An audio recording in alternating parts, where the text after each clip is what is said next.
Your true wealth is your time and freedom. Money is just a tool for trading your time. It's a container to store your economic energy until you're ready to deploy it. But the whole world has been turned away from real money and has been fooled into using currency. A deceitful imposter that is silently stealing your two most valuable assets, your time and your freedom. Welcome to the rabbit hole. We are entering a period of financial crisis that is the greatest the world has ever known. The wealth transfer that will take place during this decade is the greatest wealth transfer in history.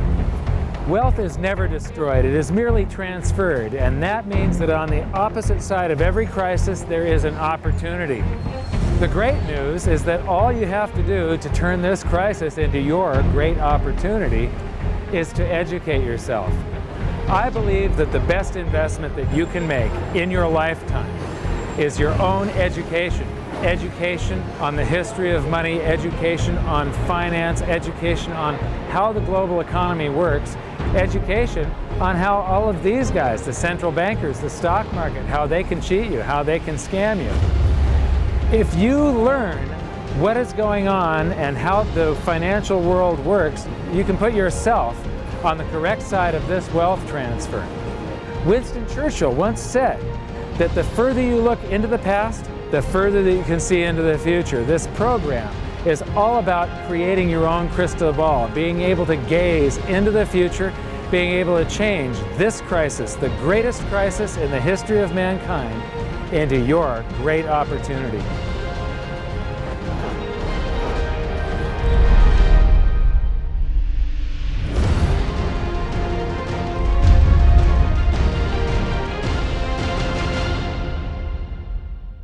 The hidden secrets of money, some of them are hidden in plain sight. They're like right in front of you. The way the monetary system works is something that isn't actually hidden away from all of us. It's out in the open, but it's complex and people just they can't see how it works. It's hard for them to imagine that we're living in such a hoax. Others are meant to be secret, but the truth is slowly coming out, like the Federal Reserve being a private corporation and not really part of the U.S. government. But when I started studying this, what I found was that there was no place that I could point people to where they could get it all in one spot. And so I basically decided to write my book about it and consolidate monetary history, economics, the markets, fundamentals of gold and silver. There's a lot of smoke and mirrors in economics, and I've sort of made it my job to lift the fog for people.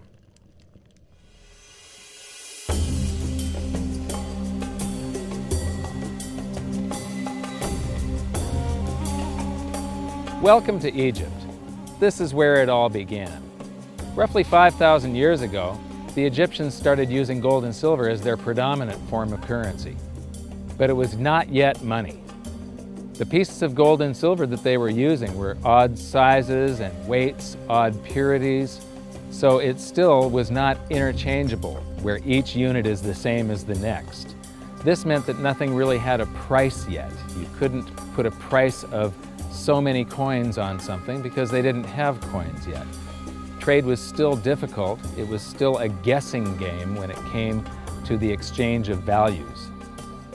One of the reasons that we are in the financial mess that we are today globally is that people do not understand the difference between currency and money. Currency is a medium of exchange, a unit of account. It is portable, durable, divisible, and something called fungible. Fungible means that each unit is the same as the next unit. $1 in my pocket buys the same amount as $1 in your pocket. Money is all of those things plus a store of value over a long period of time. Even financial planners, bankers, your accountant, they don't understand the difference between currency and money. The currency in your pocket is a medium of exchange. It's a unit of account because it's got numbers on it. It's somewhat durable, it's portable, it's divisible in that you can make change, and it's fungible. $1 in my pocket buys the same amount as $1 in your pocket. But because governments can print more and more and more of it, and dilute the currency supply, it's continually transferring wealth out of your pocket, out of your bank account, to the government and to the banking system. The reason that gold and silver are the optimum form of money is because of their properties. It's an easy medium of exchange because gold and silver store a large amount of value in a very small area. It's a unit of account. Pure gold has the same value all over the planet. So an ounce of gold buys the same amount here in Egypt as it would in China or in the United States. It's durable. The same gold that Egyptians were using in trade 5,000 years ago is still here with us today. It does not corrode. It's divisible. You can make change with it. It's very portable. You could use something like oil as money. It's just that you can't carry around a barrel of oil on your back. It's fungible. Pure gold is the same wherever it is on Earth. Pure silver is the same wherever it is on Earth. It's limited in quantity. That's the reason that it maintains its purchasing power. Governments cannot print it. Over the last 5,000 years, only gold and silver have maintained their purchasing power. There have been thousands upon thousands of fiat currencies, currencies that are unbacked by gold or silver, and they have all gone to zero. It's a 100% failure rate. Well, fiat currency, of course, is a currency that exists at the dictate or by fiat from a government. You see, they have their printing presses, and the paper money rolls off the printing presses. And then they give it the fiat designation, which makes the currency official. It's just worthless paper. But when Ben Bernanke gives it the special sign, and they have the cult meeting at the Federal Open Market Committee meetings, it suddenly becomes currency. If you look at what's really going on, it's a con game. And so there's confidence. Well, the Federal Reserve is very forthright about what they're doing. If you read their websites, they'll tell you it's a confidence game. They tell you that there's no intrinsic value in their money. They'll tell you that they print it backed by absolutely nothing. They actually display all these facts. But if you tell somebody in the public that this stuff is created out of thin air, there's no backing whatsoever, it's absolutely worthless, it's about as valuable as monopoly money, they'll look at you like you're nuts. Is there an example throughout history of a fiat currency, a piece of paper that's unbacked by anything, surviving? Short answer, no. Long answer, no. And here's why. When Addison Wiggin took over at the Daily Record, when they got cranked up, Bill Warner asked him to catalog all of the fiat currencies throughout history and what happened to each of them. Addison dutifully went to work. Within a short period of time, he had gone through the alphabet. All the fiat currencies that started with the letter A were done. They all went to zero. He was halfway through the letter B, and all the fiat currencies that started with the letter B, and there were 600 of them in just the first letter and a half of the alphabet, and every single one of them went to zero. Every one. 600 fiat currencies that start with the letter A, and half of the ones that start with the letter B are 600 of these things. Not one ever came close. You think this one, the United States dollar, is going to be the first one after all that? I don't think so. No. No currency, fiat currency has ever survived. None. The thing about money is there actually is a fairly well accepted definition of what money is. The question is, as you apply that definition to particular things that people claim to be money, do they fit the definition? We'll just take the paper dollar, for example. How well does it perform those functions? Well, store of value. The dollar has lost 95% of its purchasing power since the creation of the Federal Reserve in 1913. So not very good as a store of value. One of the things I do is just a way to get the audience's attention is I have a slide, and there are 3 pictures on the slide. One is a pile of monopoly money. The other one is a pile of Federal Reserve notes, what Americans would call paper money. The other one is a solid gold American Eagle 1-ounce coin.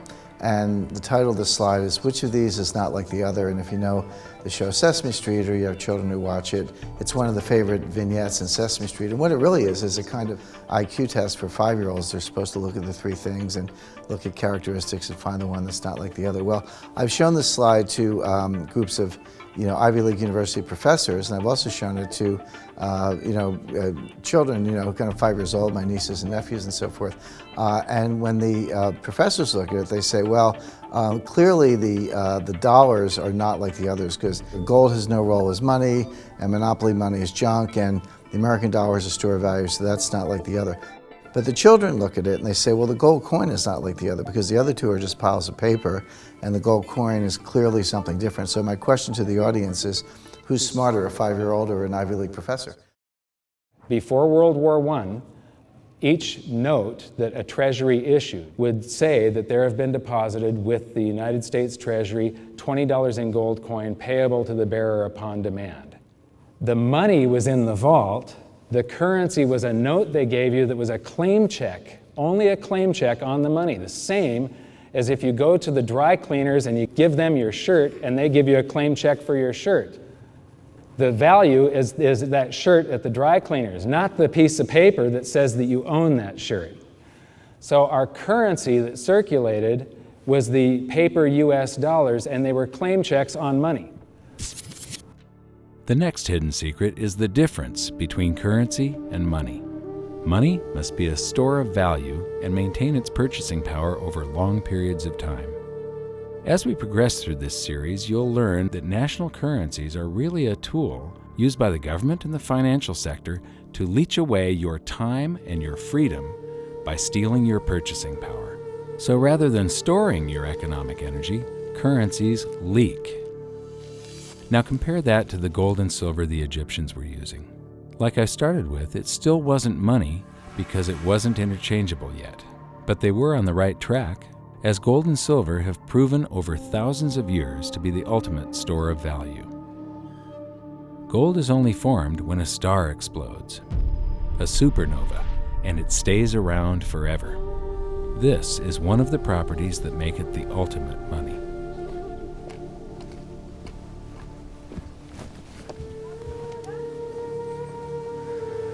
People are amazed that after 5,000 years, the pyramids are still here. But what I'm more amazed at is that the currency that the people that built this were using, that currency, that gold and silver that they were using in trade on a daily basis, is still around today. It may have been melted down and re-refined, and it's in a coin or a bar or in some piece of jewelry, but it's still with us today, and it still purchases something. Yes, it is the ultimate money because there is nothing else even in the same league. It's divisible, it's permanent, it's a store of value, it's a unit of account. It's got everything you want out of money, but it doesn't go away, and it can't be increased. That is what makes gold the most beautiful money of all. What more could you ask out of a money? It keeps governments under control. You can maintain a solvent system. Governments don't like gold at present because they're getting away with the fiat currencies, and they'll do everything they can to discredit it as an asset class. I mean, my goodness, gold has outperformed the Dow Jones Industrial Average in each of the last 7 years, yet it's not considered a legitimate asset class. Why?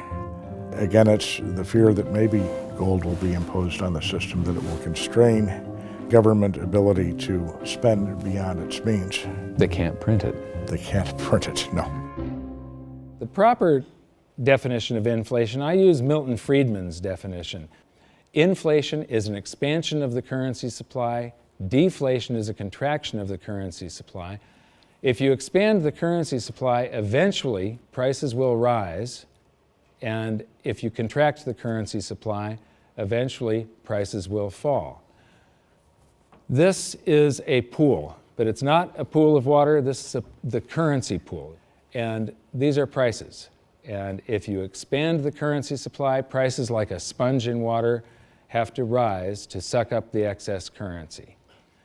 Governments never stop printing more currency and adding currency to circulation. Therefore, prices keep on going up, not because the stuff that you're trying to buy is changing. The real estate doesn't change. What has changed is the currency purchases less and less. It's the currency going down, not prices going up. The truth is, what we have that makes our world work right now is a big story. None of it's real. It's all just promises. And if you think about it, that's how currency began to work in the beginning. You know, before we had currency, we had barter. I'll give you 3 coconuts and you give me 4 fish, because that's kind of a fair exchange on coconuts to fish.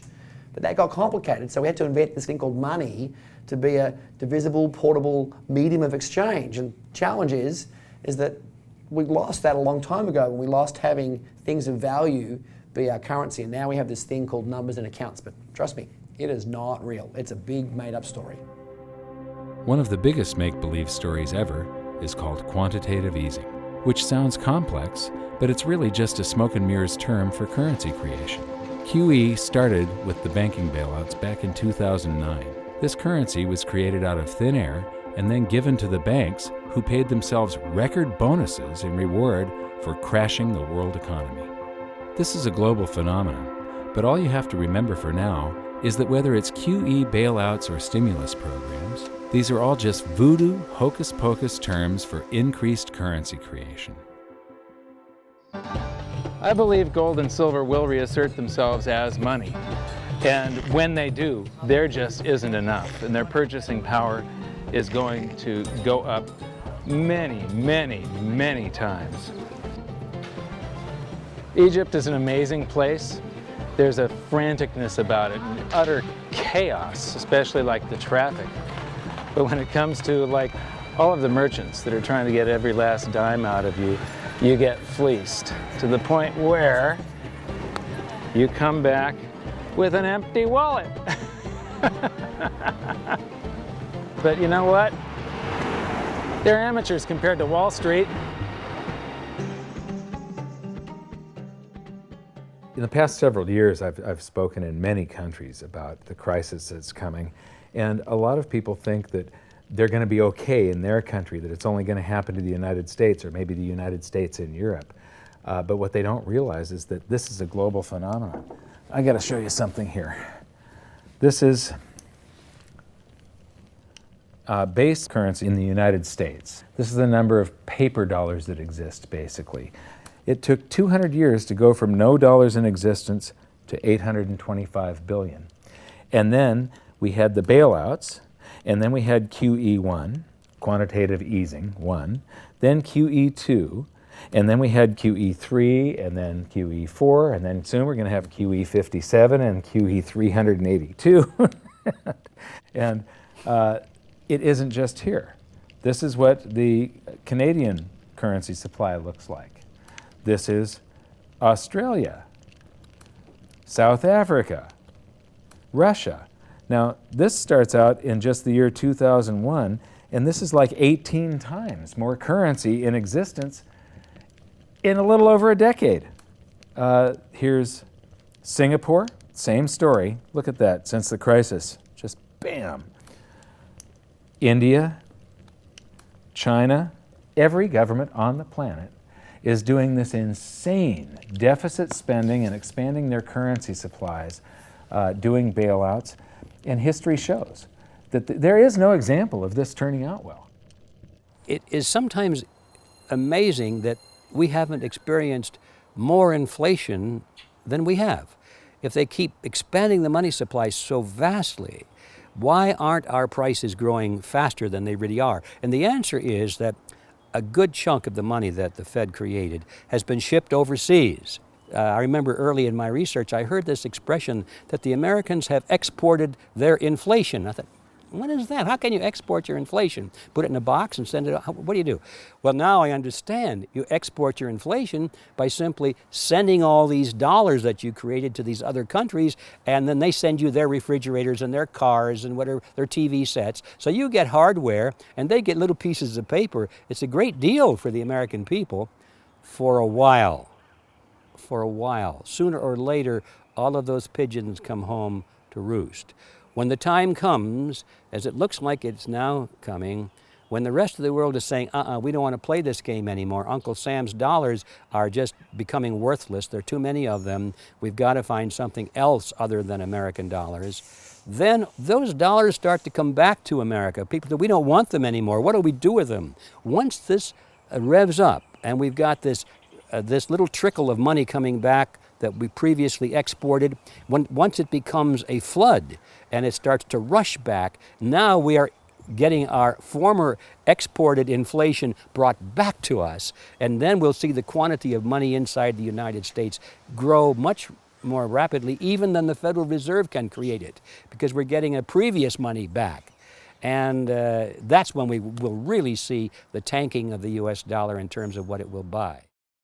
During the second round of quantitative easing, global food prices went up 60%. And this created a humanitarian disaster for the 2 billion people on Earth who live on less than $2 a day.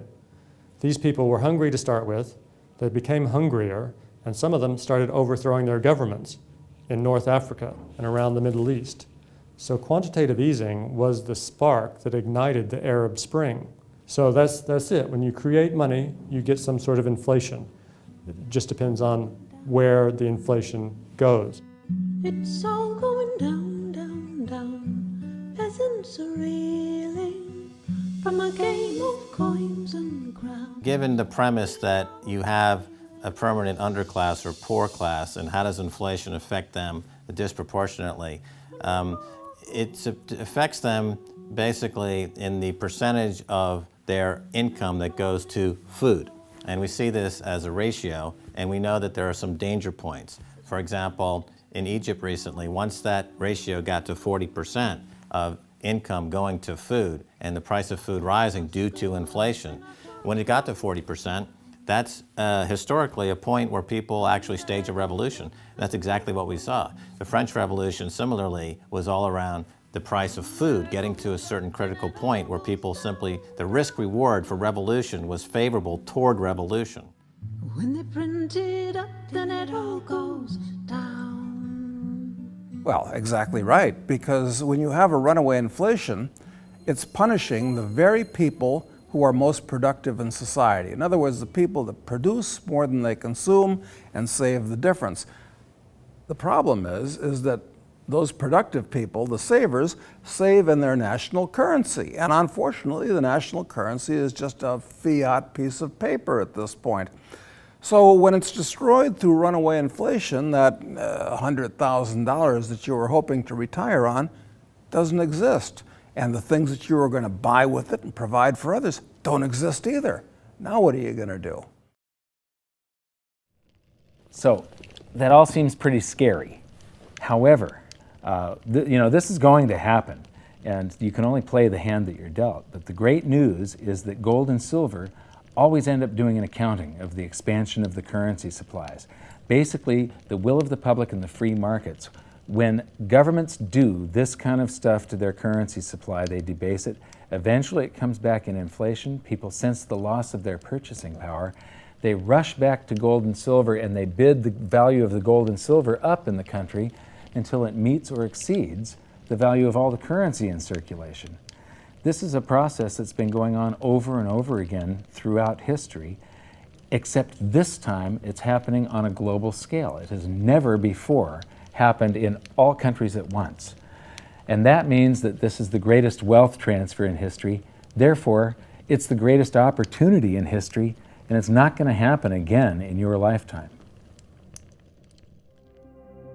So now we've learned that your true wealth is your time and your freedom. Money is a trading tool that stores the economic energy that is your time and freedom, whereas currencies leak them away. Gold and silver are the ultimate money simply because of their properties. Fiat currencies are based solely on confidence and always return to their intrinsic value of zero. Governments don't like gold because it imposes restraint. Rising prices are a symptom of an expanding currency supply, and gold and silver always account for an expanding currency supply. So that's it for this episode. Join me next time as we begin to investigate how monetary history just repeats and repeats, and how gold and silver always win the battle between currency and money. Until then, my challenge to you is to stop calling currency money. It's a crucial first step towards setting your mind free of all this economic voodoo and changing your context. You can learn more by watching the bonus features on our website, and if you have any questions, you can post them there, and we'll answer some of your questions in future bonus features. So good luck, thanks for watching, and we'll see you next time.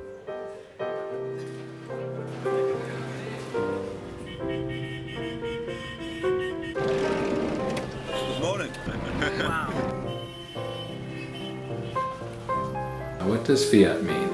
It comes from the Latin for crappy car.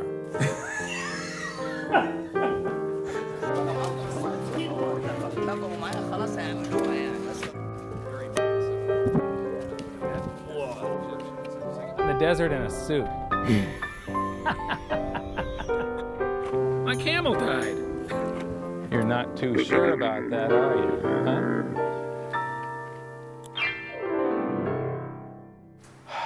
I am ready for a good long nap. Hi, welcome to this bonus feature for the very first episode of Hidden Secrets of Money. And this is currency versus money. So that's the major topic that